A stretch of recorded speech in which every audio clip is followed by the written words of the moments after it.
CFRL News at 9 o'clock. Good evening, I'm Megan King. Mainly cloudy with chances of snow into the night. Right now in London, it's -6 degrees. Our top story. London police are investigating the city's 10th pharmacy robbery since December. According to the London Free Press, a man entered the Shoppers Drug Mart on Huron Street Sunday morning and demanded prescription drugs from the pharmacist.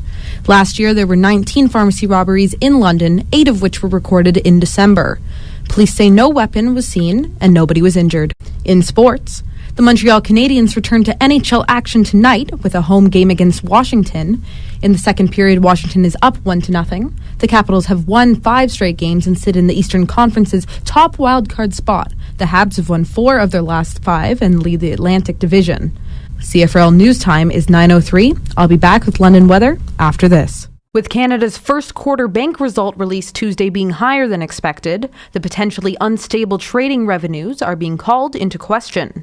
Stocks portfolio manager Monica Gallant of the Crestridge Asset Management Company does not trust the influence that Donald Trump's presidency has had on recent trade deals. The market has basically priced his policies into the levels right now. So he actually hasn't done anything yet, but the market's trading on the basis that everything that he said he's going to do, he's going to do. From my perspective, I see that as a very risky proposition. Gallant believes Donald Trump's promises for economic growth will negatively affect the way buying and selling happens in the near future. Gallant has been advising clients of the potential risk and is not aggressively buying stocks right now. Megan King, XFM News. Man's best friend, always loving and energetic. But what happens to animals in shelters when overcrowding and economics take their toll? Dog owner Madison Skaney would be absolutely heartbroken. My dog's just not an animal anymore. He's a family member. Losing a family member to just something stupid, it wouldn't be fair. London's no-kill policy deems healthy animals are ineligible for euthanization, but what deems an animal healthy? Tune in on Monday at 5 o'clock for the answers to this question and more. For In Your Backyard, I'm Megan King on 106.9 The X. And welcome. We are outside of the Spoke, where today the Western TV live premiere is happening of Season 5. So, Maddie, what are we expecting to see tonight? We have comedy acts. We have a band from Western called Fat Chance, and we have 2 international students from China.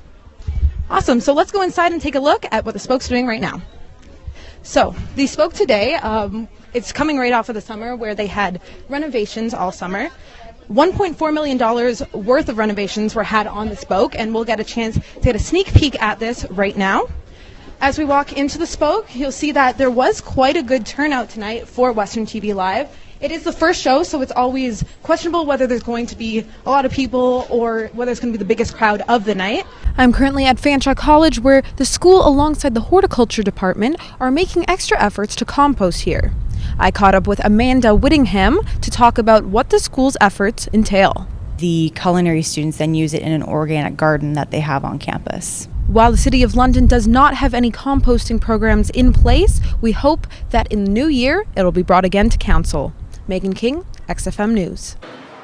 Hi, this is Megan King reporting live from Fanshawe College's squash courts that have newly been converted into gyms for the time being, as the real gyms are being renovated. So the squash courts are presently part of our fitness center right now, just because we're going through construction. So the majority of the equipment is in there. We are also located upstairs in our mezzanine as well for the time being too. The name of the game. The name of the game. The name of the game. The name of the game. Soccer. It is known as the world sport. Being the most commonly played game globally, its reach is wide. But at what point in your life does playing the beloved sport become too hard on one's body? As keeping active throughout one's life has been recommended by doctors and scientists alike, many aging athletes are looking for ways to keep active while lowering their chance of injury. Canada has newly been introduced to the unique soccer spin-off sport, walking soccer. The introduction of walking soccer has recently begun due to the popularity of this variation in the United Kingdom and across Europe. David Hammond, the organizer of Oakville Soccer Club's first pickup walking soccer game, now finds the sport to be his best and only option to keep playing the game he loves. After I had a heart attack in July of 2015, when I was in England, I was going down to the local gym 5 days a week, and in their life center there was a poster for walking football, as they call it in the UK. I noticed the poster and dismissed it because my cardiologist had given me the go-ahead to go back and play regular running soccer. I thought, well, I don't need walking football because I'm doing running soccer. But it was in my mind that I'd seen this poster. You wouldn't believe, within 1 week of returning to Canada, I was out playing soccer, and totally unexpectedly, I suffered a sudden cardiac arrest. I thought, well, what am I going to do now? And then I remembered the poster. Well, maybe this is something that now I'm ready for it. Hammond's pickup league happening at Oakville Soccer Club has enticed the action of another league in Burlington. The Burlington Youth Soccer Club has begun its own weekly pickup games, in which I was lucky enough to observe and learn about. Has anybody played walking soccer yet? So we've got 2 or 3 guys here that have played it. We're not saying that we know all the rules here, but the big thing for us is to give people like yourself, 50 plus, a chance to continue playing soccer. Maybe you're not doing it so much because of health reasons, injuries, etc., etc. So our big goal here today is to make sure nobody gets injured. So remember, it is walking soccer, so no running. Let's keep the contact to a minimum as well. Don't want to see any crunching tackles. We want you leaving here healthier than when you came in today, okay? So please enjoy. So what I would suggest is for the next 5 minutes or so, let's get warmed up. We'll wait a few more minutes, see if any more comes in, split the teams, and we'll have some fun. Right away here, Joe. Oh, Bill, you're here. You okay on that? Should be fine in a minute. Yep. Want to come back in? Yes. Well, don't hurt yourself if you don't feel good.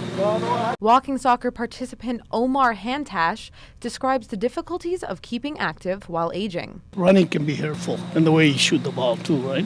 It's already built a muscle. Dee Dee Davies was the first woman to try out walking soccer with the Burlington League.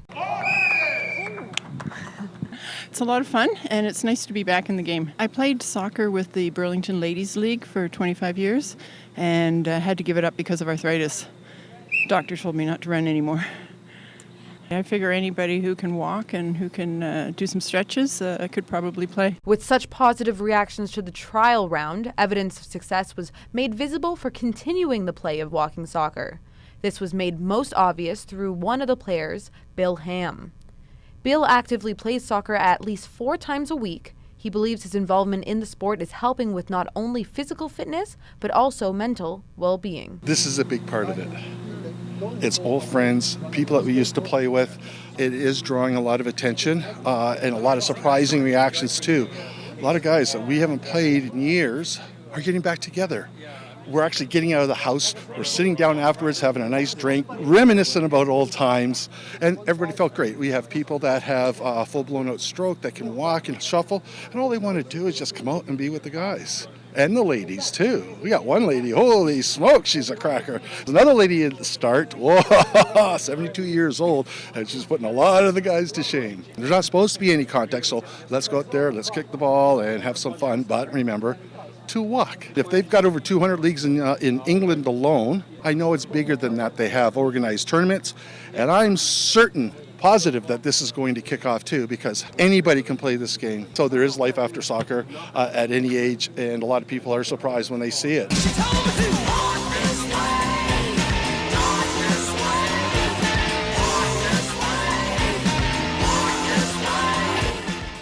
As people grow older, the chance of injury becomes more prevalent and a lot more harmful to the injured party.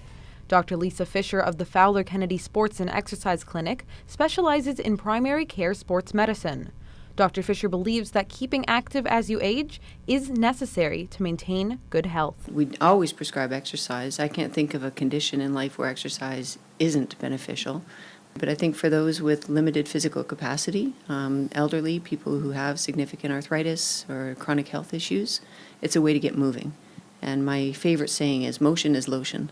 So keeping active and keeping fit at all ages is fantastic. Yeah, because exercise in itself sometimes can be difficult and boring if you're doing it on your own. So The social aspect of doing a game and having team camaraderie, I think, is very beneficial.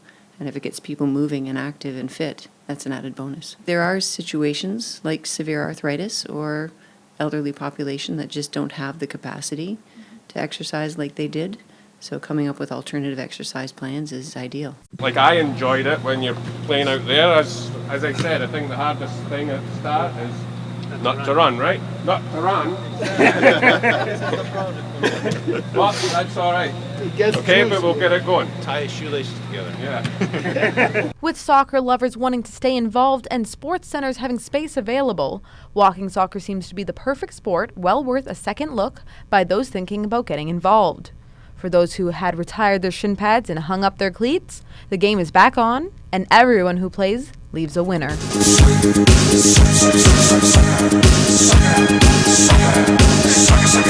For In Your Backyard, I'm Megan King. The Western World comes home to London on Sundays at 6 a.m. on Fanshawe's 106.9 The X. How purple are you? Hear about those on Western campuses who have a real story to tell. On this episode of Western World, tune in to hear all about FOCO versus HOCO, the Spoke's new updo, and the new project for Indigenous students. And don't forget to stick around for the Purple Person of the Week, Professor Jeremy Copeland. The Last Word on Western World, Sundays at 6 a.m. on Fanshawe's 106.9 The X.